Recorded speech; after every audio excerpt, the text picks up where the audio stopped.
Sunday, May 11th, 2025. Wishing you a blessed Mother's Day, although to be real, maybe not the most gentle or stable this year, as the moon in her gibbous phase is square to Mars and Pluto today, and forming in her full moon opposite to Uranus tomorrow. The full moon is in Scorpio, ruled by Pluto, who just stationed retrograde within the last couple of weeks. This only takes place once a year, and in itself rakes up the collective unconscious. Where Pluto stationed in Aquarius, this is also foreshadowing the next 2 decades to come of this highly revolutionary period. So if you are noticing things seem ass backwards, you're seeing clearly, as this entire period will involve everything turning on its head, and much of what we thought is true may not be true.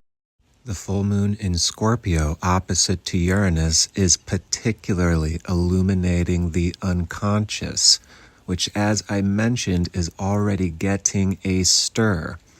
Now, with Pluto in Uranus's sign of Aquarius, this is also bringing up the theme of intergenerational tension.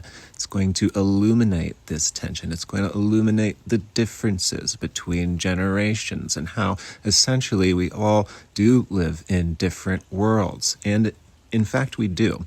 This is reflected in Pluto's transit of different signs, which are very much reflective of the different generations. Boomers, for example, Pluto in Leo.